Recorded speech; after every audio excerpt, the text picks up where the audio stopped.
style, finition, nouvelle technologie. Vous aurez compris que Peugeot a peaufiné sa copie avant la sortie de la nouvelle 208. Objectif impératif, séduire et au passage, prendre bien sûr, si possible, la première place dans le cœur des Martiniquais sur le segment des petites citadines. La nouvelle 208 inaugure aussi la révolution électrique avec une motorisation 100% électrique rechargeable aux côtés des versions thermiques, excepté donc moteur et batterie. La 208i, la i208, est strictement identique en matière de style, de niveau, de finition, d'équipement. Départ donc du Lamentin chez Peugeot pour cet essai 208 GT Line 130 chevaux, cette fois pure tech, donc 100% essence, en boîte de vitesse à 8 rapports sur les routes de Martinique. Moi je vous donne rendez-vous sur grandautomobile.fr pour avoir la fiche technique et les tarifs, et sur GT Auto sur YouTube pour vous abonner bien sûr, n'oubliez pas la petite cloche et voir l'ensemble de nos essais en vidéo. A très vite.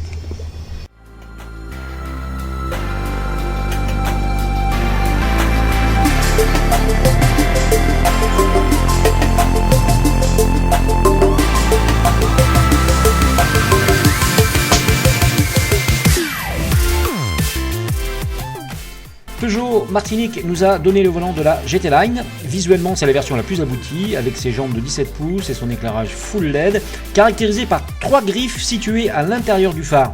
Racée, sportive, la nouvelle 208 ne laisse personne indifférent, et les ingénieurs, plutôt que de se contenter d'un simple restylage, sont sûrement partis d'une feuille blanche pour redéfinir le modèle dans sa totalité. Pas de doute, le lien stylistique avec le reste de la gamme était leur intention, et je trouve que cette nouvelle bouture a beaucoup été inspirée par la nouvelle 508 que grandautomobile.fr essayait pour vous il y a tout juste quelques semaines sur notre île.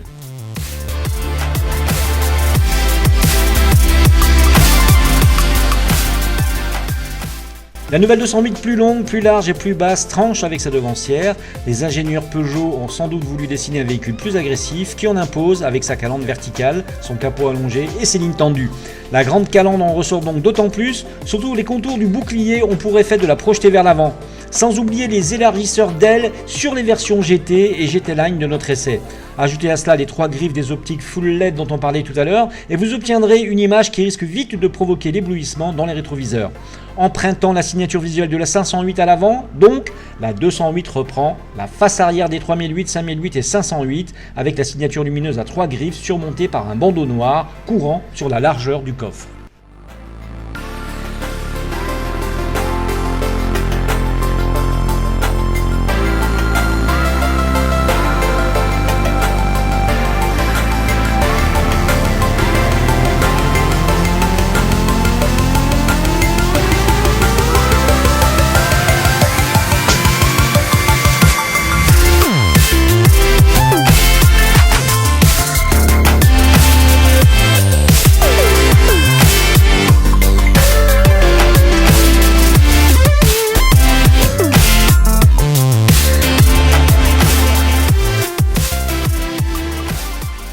À l'intérieur, cette nouvelle 208 innove et surprend aussi. On y retrouve un environnement orienté vers le conducteur, mais avec de nets progrès en termes d'assemblage.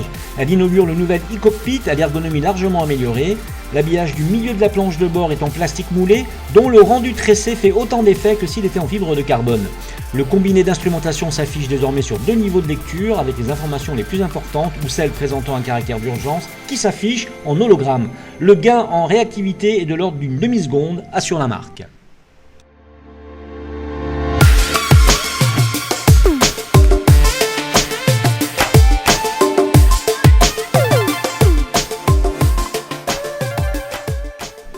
Tout cela est très plaisant au volant pour le conducteur qui s'étonnera peut-être des fonctions dédiées aux touches de piano de la console centrale qui se trouve doublée de boutons tactiles pour les fonctions les plus usuelles, navigation, radio et téléphone, accessibles directement sur le petit volant ou par commande vocale. Ce qui est encore difficile à trouver dans une petite citadine, la nouvelle 208 est dotée des derniers systèmes d'aide à la conduite, le régulateur adaptatif, l'aide au maintien dans la voie, la reconnaissance des panneaux indicateurs, le Park Assist. Le Drive Assist Plus aide au maintien dans la voie grâce au capteur situé en partie basse du bouclier avant. Avec la boîte EAT8, il se combine à un régulateur actif avec fonction Stop and Go, plutôt rare sur cette gamme de véhicules.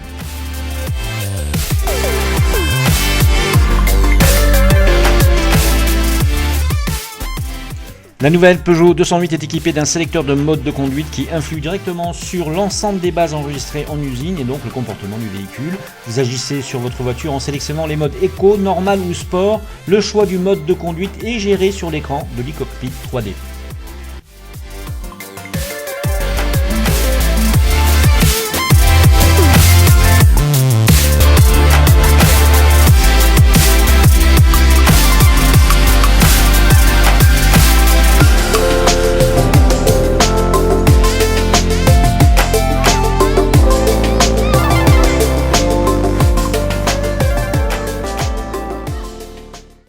Elle a tout d'une grande, c'était le slogan de Peugeot à une certaine époque et je crois qu'il pourrait ressurgir. Plus concrètement, il est facile de comprendre le parcours volontairement futuriste que donne la marque au Lion à l'ensemble de ses derniers modèles. Côté extérieur avec des lignes fluides et résolument plus modernes, mais aussi dans l'habitacle avec le fameux e-cockpit amélioré. Le choix des matériaux redéfinit également dans le segment une vision très française et sans doute unique de ce que doit être la voiture de tous les jours en termes de confort et de sécurité sur notre version d'essai GT Line en tous les cas. À vous de voir, à vous de l'essayer.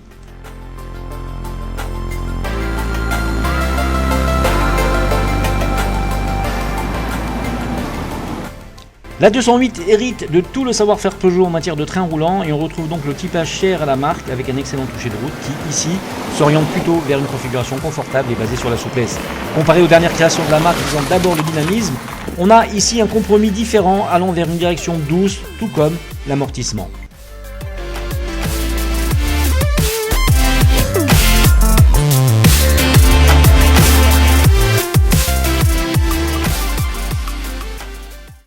Allez, notre essai 208 est maintenant terminé. Je vous donne rendez-vous sur grandautomobile.fr pour avoir la fiche technique et les tarifs.